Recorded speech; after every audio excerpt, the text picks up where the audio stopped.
All right, we are live. All right, thank you everyone for joining us for another Corporate Underground.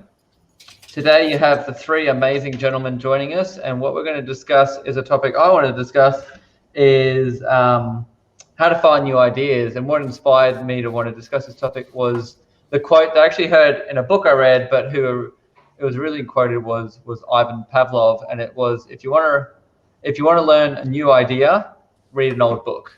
And I kind of love this concept is that there's things from the past that we just ignore. Call them wives' tales or whatever. There's this stuff, there's wisdom out there that just because it hasn't been said in a while or hasn't been practiced in a while, we totally ignore it as something that you can use and benefit from. So I thought I'd throw this to the guys and see what they have in mind of what's a new idea, whether it came from an old book or just an old time that maybe you've implemented in the last year, Matt, that you think would be good to share with everyone? Look, it's a great question, Tony, and it's actually very topical. We have actually just started events where people get together, sit down, and actually not talk work, not talk sport, but actually just talk to each other about a topic, and it's brought up. And what happens is there's been a real energy because everybody is not trying to hide behind money or hide behind something or how big they are or ego, and they actually get involved intellectually in the problem or the question or the thought process. And all of a sudden, everybody leaves with a lot more energy. Now, this has been happening since we've been around campfires, but it's really kicked off since we've been in the lockdown capital of the world in Melbourne, and we haven't been able to catch up.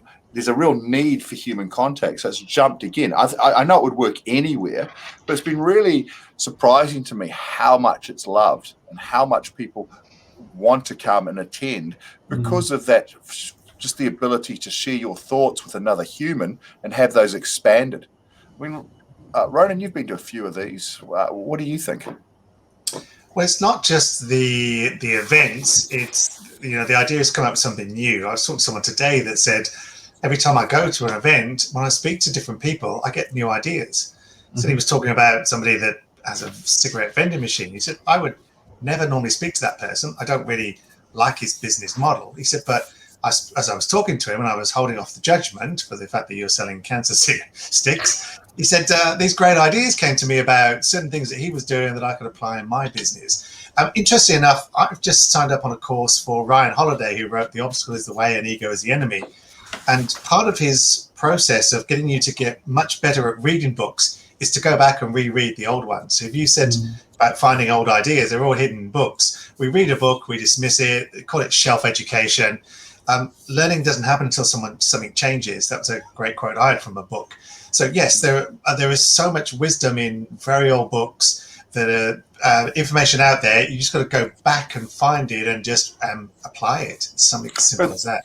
But that brings up an interesting thought process. I mean, is it the information was always in the book and you missed it, or you've matured to a point where you're reading it 5 years later and that information's been in the back of your head permeating, and what's happened is you've then gone back and reread it and seen other things that you haven't seen, or have you just emotionally grown more? I mean, Tony, what do you think? I think there's multiple ways that can work. There's the marketing part of my brain. I didn't give multiple. I gave you two. No. You just be quiet and listen. All right. Mate, the question was the question. Don't change it to what you want to answer. I will pull you out of this video call. I can do it. So there's the marketing part of my brain that thinks that there's multiple touch points, that you need before something sinks in. So I'd imagine once you hear something the fifth time or third time or whatever, that would sink in more. But you're totally right. Perspective. I mean, how many times can you get a group of people to watch an argument or attend an event and they'll tell you a very different story of how that, what was the highlight of it. So yeah, once you've got a different perspective in life, whether that's a grand one or even like 3 months later, you would have a naturally different perspective in life because something else has happened in your life now. So yeah, revisiting a book you've read is not something I've actually done, but now I think about it, I would actually like to read some in particular, especially the ones I got a lot out of, because if I got a lot out of them, there's probably high chance there's still some nuggets left in those mines for me. So yeah. So have you ever had like some information that you've read in a book, or I went to see a particular show called the Resilience Project, amazing, and it's the only thing I've ever gone to twice, and I took some family members to get a lot out of it.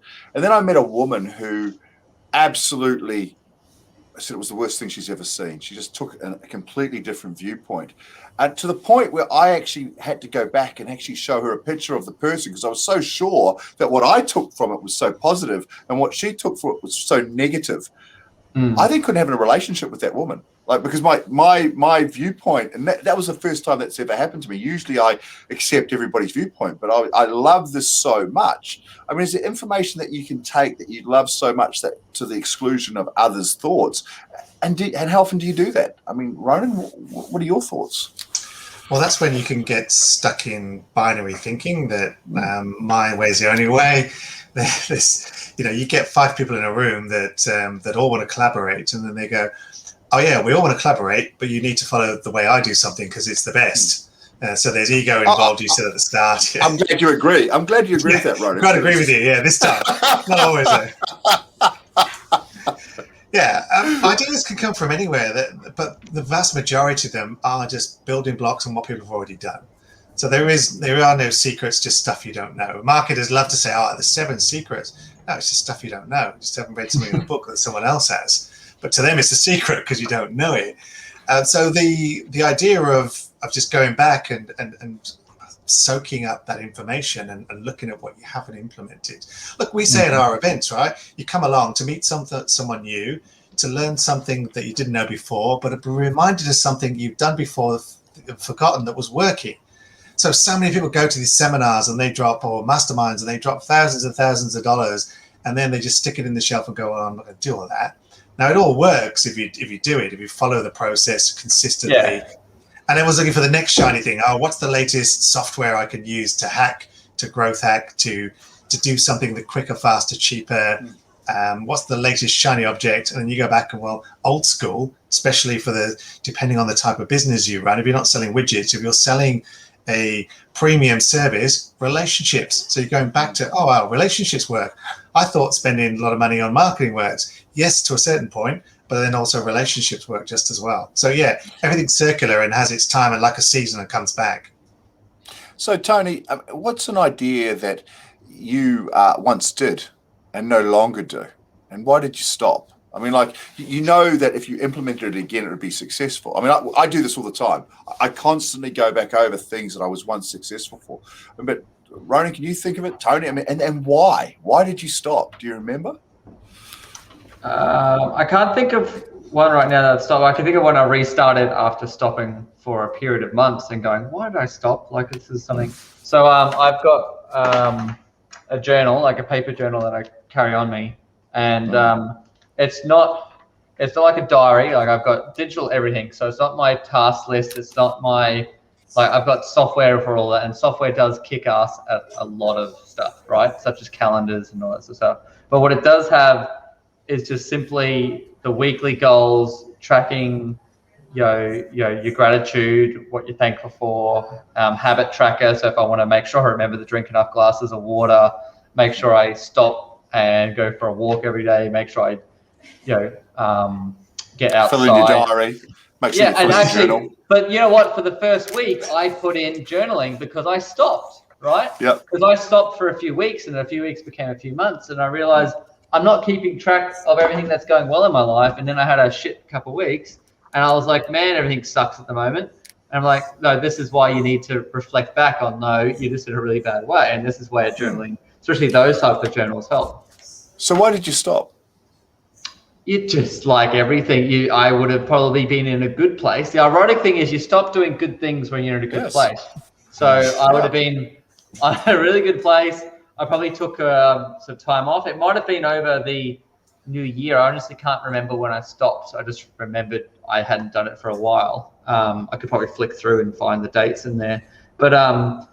But I know it was because I was in a good place. Like, I'm someone that stops doing good things when I'm in a good place. So I had a friend of mine who's a schizophrenic, and like, he'd take the pills and it'd be like really good.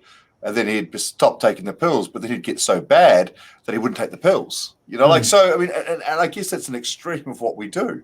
What we do is we are in a good place, we stop it, and then somehow we get to a low place, and then we've got to start it all up again. It's a lot harder. That ticking along and keeping it going when you're going is a lot smarter. So, I mean, it's all things that we've known. It's like, I also think your mood plays so much into your success, productivity, all of those things, right? If you are in a dark place, if you underemployed, struggling, had a lot of things go against you, all of a sudden your ability to think bigger narrows down, and you get this kind of tunnel sort of thinking. So you go, I can't see a way out of this. And then someone from the outside comes, well, have you thought of this idea? Oh, no, I hadn't. Oh, I even used to do that. I hadn't thought of that. So there's nothing better than ideas really build on other people. So if you're only a technician at something, you can only go so far. If you create a great idea, that has a chance to kind of impact the world. And I'm not being flippant about this. Truly great ideas or building on those other people has so much value in it, just because it can be adopted by hundreds of thousands of people. There's been a thread a couple of times where it can be intellectually all you want, but it comes down to action. Like you can disrupt something, you can think abundantly, you can trust everything. But if you don't take that action to be able to do something, then all of a sudden, all that knowledge is wasted. To be able to write in that journal or to be able to go off and do something, what you need to be able to do, but you've then actually got to do it. So are there any key things that you guys can think of that have made you take an action outside of what you wouldn't normally do?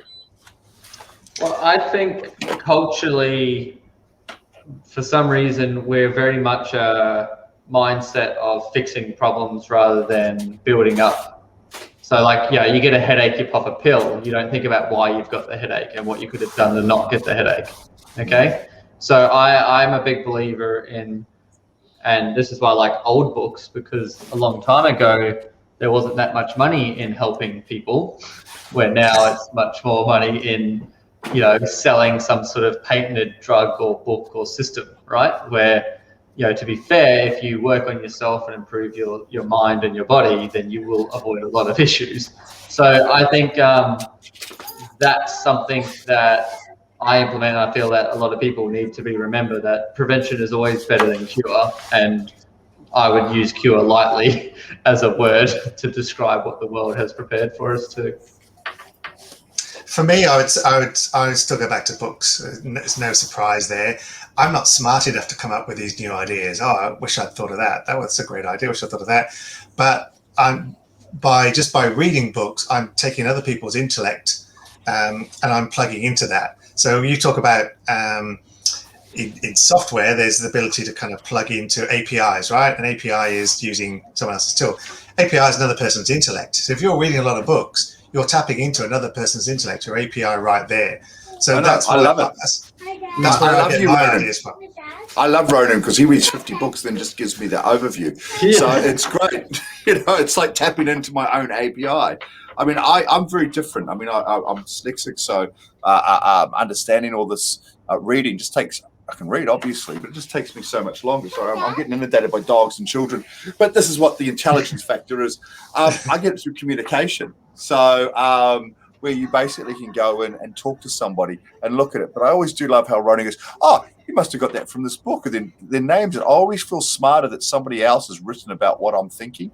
So, but there is no new ideas. It's just an evolvement of ideas. Yeah. So that's the great part about it. I mean, and I don't think of a new idea. You've picked it off through osmosis of everything else. I mean, one of the stories I love the most is that there was a farmer in New Zealand who flew a plane 9 months before the Wright brothers. There's no way the Wright brothers knew. There's no way this guy knew. But there's an amount of information that's been traveling around that everybody was picking it up.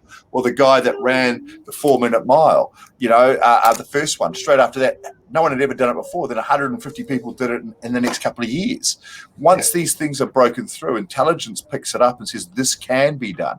And that's what information does. I mean, Tony, what do you think? Are we wrapping up? We do have to wrap up. Mr. likes to go on.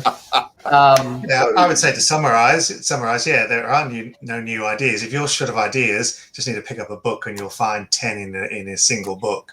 So don't put the pressure on yourself to think that I've got to come up with the newest business idea. Half of those new business ideas are never ready. Everyone goes, I've got this amazing product, amazing service. They spent 2-3 years of life saving building it, only for no one to go, nah, don't want it. I'm not ready for it. The market isn't ready. So if you're short of ideas in your business and or in life, just read an old book, and I'm sure you'll find something that will inspire you. Or listen to a bunch of guys on a podcast. Look, yeah. for me, it's not in a book. It's talking to friends. It's talking to other people and asking them questions. We've got a choice. You can look at an iPhone and look at cat videos or work out how to build a rocket. It's the same with a person. You can joke and you can have fun, or you can actually ask a question that's going to take you somewhere. And you've got those people in front of you for a reason, because they're friends and they care about you, and to open up and have that discussion. I mean, Tony, for you, what's... Yeah, I'd like to preface every time I said I read a book that I listened to it. I use read the same way I use saying hang up on someone. We don't actually hang up the phone anymore. So when you read a book, you wanted to listen to it, so you speak out loud? No, I've never in a long time. I think I've read one paper book, and actually it was in paper, I should say. I'm an audio book because I don't focus. Yeah, I'm an audio book guy. So that's beautiful. Yeah, so I do like, and I like old wisdom. I like it for lots of reasons. I feel like there was things that people did for thousands of years that we're not anymore, and I like to always look into that. So I don't care if someone wrote this book last year, but I like how they might reference that this is what society did, and then we suddenly stopped. And have we ever thought about how that might have played a benefit in our physical health, mental health, or even in networking and business and all that sort of stuff? So there's so many things we can learn from thousands of years of history that we choose to ignore just because it's old. So yeah, I would say that's my main focus. But thanks, guys. Thanks for keeping us nice and brief. And if you liked what you heard, put it in the comments, and we'll have another episode for you next week. Thank you again. Thanks.